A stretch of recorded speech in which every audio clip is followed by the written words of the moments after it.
Hello friends, आज मैं आपको बताऊंगा एंड्रोफ्लोक्सासिन लॉन्ग एक्टिव के बारे में। यानी जो एंड्रोफ्लोक्सासिन लॉन्ग एक्टिव इंजेक्शन लगाया जाता है, जिस प्रकार से केरस का आता है एंड्रोकेरस 72। यानी एक बार इंजेक्शन लगाने के बाद में इसे 72 घंटे तक ये इंजेक्शन आपके पशु में काम करता है। कौन सी डिजीज़ के अंतर्गत आप इस इंजेक्शन का प्रयोग करना चाहिए, किस तरह की यदि आपके पशु में दिक्कत हो जाए तो आपको बेटर रिजल्ट आपके पशु में देखने को मिलता है। इस इंजेक्शन के आपके पशु में लगाएंगे तो क्या फ़ायदे होंगे, क्या आपके पशु में इस इंजेक्शन को लगाना चाहिए, किस विधि से यदि लगाएंगे तो ये आपको फ़ायदा होगा, और यदि ये इंजेक्शन लगाने के क्या साइड इफ़ेक्ट भी आपके पशु में हो सकते हैं, क्या पूरी डिटेल से आपको बताऊंगा। दुधारू पशुओं के लिए, अदर जो एनिमल्स हैं उनके लिए इंजेक्शन कैसा रहता है। यानी एंड्रोफ्लोक्सासिन जो एंड्रोकेरस 72 आता है, इस इंजेक्शन के बारे में मेरे पास बहुत इस प्रकार के व्हाट्सएप पर कमेंट्स आ रहे थे कि सर इस इंजेक्शन के बारे में हमें डिटेल से बताएं, ये इंजेक्शन पशु में काम क्या क्या करता है। वीडियो को स्किप करके मत देखना, पूरा देखेंगे, पूरा प्रॉपर नॉलेज हो जाएगा। एक और बताना चाहता हूं कि ये है केरस का एंड्रोफ्लोक्सासिन 72। इसी प्रकार जो अदर कंपनी के आते हैं, जो वन शॉट इंजेक्शन आते हैं, जो 72 घंटे तक पशु में काम करते हैं, इन इंजेक्शनों का सभी का एक ही काम होता है। रही बात रिजल्ट का, ज़रूर फर्क मिलता है। हर कंपनी के जो इंजेक्शन आते हैं उसका रिजल्ट में ज़रूर अंतर देखने को मिलता है। इसलिए आपको अच्छी कंपनी का यदि आप इंजेक्शन प्रयोग करेंगे तो आपके पशु में बेटर रिजल्ट देखने को मिलेगा। ऐसा नहीं है कि बहुत सी इस तरह की छोटी कंपनियां भी हैं जो भी बहुत अच्छा इंजेक्शन बनाती हैं, उनके रिजल्ट भी अच्छे मिलते हैं। उनके बारे में भी आपको आने वाले समय में वीडियो बना करके दे दूंगा। देखो, ये इंजेक्शन आपके पशुओं में क्या काम करता है। एंड्रोफ्लोक्सासिन एक जो है ये gram positive and gram negative दोनों बैक्टीरिया में काम करता है। यानी ये ब्रॉड स्पेक्ट्रम एंटीबायोटिक है जो कि दोनों तरह की बैक्टीरियों पर ये काम करती है। रही बात जो ये इंजेक्शन, यदि ब्रॉड स्पेक्ट्रम जो इंजेक्शन होते हैं, वह इंजेक्शन यदि आप उस पशु को लगाए जाते हैं तो उसमें सबसे ज़्यादा जैसे बड़े रोग होते हैं, जिस प्रकार से यदि आपके पशु में श्वसन से संबंधित या रेस्पिरेटरी ट्रैक्ट इन्फेक्शन है, उससे संबंधित यदि आपके पशु में कोई भी रोग हो गया है तो उस स्थिति के दौरान आप एंड्रोफ्लोक्सासिन से, आपका पशु मुंह फाड़ करके सांस ले रहा हो, सांस लेने में दिक्कत हो, निमोनिया हो, घर घर की आवाज़ कर रहा हो, बहुत ही अच्छा रिजल्ट आपके पशु में देखने को मिलता है यदि आप इस इंजेक्शन का प्रयोग यदि अपने पशुओं में करवाएंगे तो। इसी के साथ साथ यदि आपके पशु में एंड्रोफ्लोक्सासिन जो 72 यानी वन शॉट जो इंजेक्शन आते हैं, यानी 72 घंटे तक जो इंजेक्शन काम करते हैं, जो एंटीबायोटिक आती है, वह इंजेक्शन यदि आपके पशु में जिस प्रकार से मेस्टाइटिस यानी थनैला रोग यदि आपके पशु में हो गया है, आपने देखा कि आपका पशु दूध सही दे रहा है और अचानक आपके पशु में दूध में अंतर आ गया है, खून आ रहा है, सूजन आ गई, या बैक्टीरियल इन्फेक्शन यदि आपके पशु में हो चुका है, तो उस स्थिति के दौरान आप मेस्टाइटिस के अंदर भी इस इंजेक्शन का प्रयोग अपने पशुओं में करवा सकते हैं। बहुत ही अच्छा रिजल्ट इस इंजेक्शन का देखने को मिलता है। इसी के साथ साथ यदि आपके पशु में जिस प्रकार से मेट्राइटिस है, गर्भाशय में यदि सूजन आ गई है, यदि आपके पशु में इन्फेक्शन हो गया है, या किसी कारण एंडोमेट्राइटिस है, यानी रिप्रोडक्टिव ऑर्गन में भी यदि किसी भी तरह की यदि कोई दिक्कत हो गई है, तो उस स्थिति के दौरान भी आप इस इंजेक्शन का प्रयोग उन पशुओं में करवा सकते हैं। जिस तरह से यदि आपके पशु में वेजाइनल इन्फेक्शन हो गया, पायोमेट्रा हो गया, अदर जो हो गई, उसमें यदि आप वेजाइनल ड्रेसिंग यदि आप अपने पशुओं की करवा रहे हैं तो उस स्थिति के दौरान आप जो gram positive and gram negative जो ब्रॉड स्पेक्ट्रम एंटीबायोटिक यदि आप लॉन्ग एक्टिव जो इंजेक्शन यदि आप उस पशु में लगवाएंगे, बहुत ही अच्छा रिजल्ट आपके पशु में देखने को मिलेगा। जो वेजाइनल ड्रेसिंग के लिए जो दवाएं प्रयोग करते हैं उनके साथ ये इंजेक्शन भी यदि आप लगाएंगे तो रूट भी मैं आपको बता दूंगा, डोज भी मैं आपको बता दूंगा।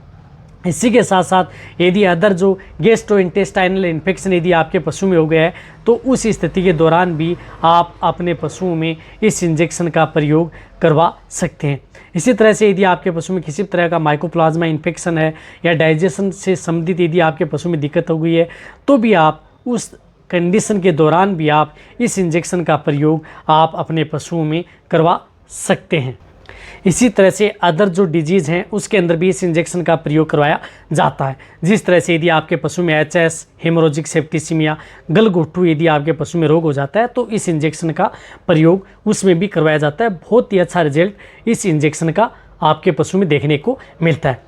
देखो, ये इंजेक्शन एक बार प्रयोग करने के बाद में आप 72 घंटे तक तो आप प्रयोग कर ही नहीं सकते। एक बार इंजेक्शन लगा दिया एंटीबायोटिक, 72 घंटे तक आपके पशु में काम करती है। इसलिए अच्छी ब्रॉड स्पेक्ट्रम एंटीबायोटिक इंजेक्शन यदि आप बड़े रोगों के अंदर प्रयोग करेंगे और लंबे समय तक वह क्या है कि आपके पशु में काम करेगी। इससे आपके पशु में अच्छा रिजल्ट देखने को मिलता है। देखो इस इंजेक्शन की डोज क्या होती है। डोज ये है कि इस इंजेक्शन के अंतर्गत पर ml के अंतर्गत जो एंड्रोफ्लोक्सासिन आती है वह 100 mg आती है। तो इसकी डोज यदि हम mg में निकालें तो इसकी डोज है 7.5 mg पर kg बॉडी वेट, इसकी डोज होती है। फिर इस mg को यदि हम ml में कन्वर्ट करें तो इसकी डोज होती है 3 ml पर 40 kg बॉडी वेट। यानी जिन पशुओं का वज़न यदि 40 kg है तो इन्हें आप 3 ml लगा सकते हैं। जिन पशुओं का बॉडी वेट 80 kg है तो इस प्रकार 6 ml उस पशु को लगा सकते हैं। इसी तरह से यदि भेड़ बकरियों में भी यदि आप जिस प्रकार से जिन भेड़ बकरियों का बॉडी वेट 20 kg है तो इन्हें आप 1.5 ml आप इस इंजेक्शन का प्रयोग उन पशुओं में करवा सकते हैं। इसी तरह से यदि आपके पशुओं में जिस प्रकार से बॉडी वेट 400 kg है तो आप उन पशुओं के अंतर्गत 20 से 30 ml तक इस इंजेक्शन का प्रयोग कराया जा सकता है। रूट क्या है इसका? रूट है इंट्रामस्कुलर भी इस इंजेक्शन को लगवा सकते हैं, इंट्राविनस भी ये इंजेक्शन आता है और सबकट, यानी तीनों रूट से जो ये इंजेक्शन आता है ये इंजेक्शन लगाया जाता है जो केरस का आता है। एक और बताना चाहता हूँ कि सभी के सभी जो इंजेक्शन है, जो 72 घंटे वाले इंजेक्शन है, वह सभी के सभी इंजेक्शन इंट्राविनस नहीं लगाए जाते। कई ऐसे इंजेक्शन हैं जो इंट्रामस्कुलर नहीं लगाए जाते, कई ऐसे इंजेक्शन हैं। लेकिन सबकट क्या है कि सभी के सभी जो इंजेक्शन आते हैं सबकट जरूर लगाए जाते हैं। लेकिन इंट्रामस्कुलर व इंट्राविनस कई कंपनी सिर्फ सबकट पे लगाने के लिए कहती है, कई इंट्राविनस लगाने के लिए कहती है। तो जो अलग अलग इंजेक्शन हैं उनके अलग अलग रूट भी होते हैं। यदि आप सबकट लगाएंगे तो आपको और भी अच्छा रिजल्ट मिलेगा। रही बात इसमें विथड्रॉल पीरियड क्या है, जो दूध देने वाले पशु हैं उनको 84 घंटे तक, यानी लगभग 3 से 4 दिन तक आप इसका दूध का सेवन है वो ज़्यादा गर्म करके वैसे करें, कच्चे दूध का प्रयोग न करें। मीट के लिए आप 28 दिन तक इस को ध्यान रखें। रही बात जो ये इंजेक्शन है, ये इंजेक्शन आपको 30 ml के अंदर भी उपलब्ध हो जाएगा और 100 ml के अंदर भी आपको उपलब्ध हो जाएगा। इस इंजेक्शन को कभी भी आप फ्रीज के अंदर न रखें और नए सूर्य की प्रकाश की किरणों में ज़्यादा देर तक आप इस इंजेक्शन को न रखें। इस बात का आपको ज़रूर ध्यान रखना है। यदि आप ज़्यादा रखेंगे तो इसमें आपके पशुओं में दिक्कत भी खड़ी हो सकती है। रही बात ये इंजेक्शन यदि आप दुधारू पशुओं को प्रयोग करते हैं तो आपके पशुओं के इतना दूध नहीं जलाता है। जो भी एंटीबायोटिक इंजेक्शन होते हैं वह इंजेक्शन आप अपने पशु चिकित्सक के द्वारा ही, देख रेख के द्वारा ही आपको ये इंजेक्शनों का प्रयोग करना है, क्योंकि उनका डायग्नोसिस किया जाता है कि इस तरह की बीमारियाँ तभी ये इंजेक्शन लगाए जाते हैं। ये चैनल आपको सिर्फ और सिर्फ किसी भी इंजेक्शन या एंटीबायोटिक या अदर जो इंजेक्शन है उनकी पूरी जानकारी, ताकि आपको पूरा प्रॉपर उसके बारे में नॉलेज हो जाए। ये वीडियो अच्छी लगी नीचे जाके आप कमेंट में लिखिए। मेरी वीडियो को जितना हो सकता है पशुपालक हैं या वेटरनरी स्टूडेंट हैं उनके साथ आप इस वीडियो को शेयर कर दें, ताकि उन्हें भी नॉलेज हो जाए कि एंड्रोफ्लोक्सासिन जो 72 इंजेक्शन आता है, ये इंजेक्शन पशु में क्या काम करता है, कितनी डोज देनी चाहिए, कौन से पशु में आप गाय, भैंस, भेड़, बकरी सभी में आप इस इंजेक्शन का प्रयोग कर सकते हैं। सूअर के अंदर भी आप इस इंजेक्शन का प्रयोग कर सकते हैं, वहाँ पर भी अच्छा रिजल्ट आपको देखने को मिलता है। इसी तरह से यदि आपका पशु धांस रहा है तो उसमें भी बहुत अच्छा रिजल्ट मिलता है। इसी तरह से वीडियो देखते रहें, इसी तरह से आप मेरे को प्यार देते रहें। थैंक्स, धन्यवाद।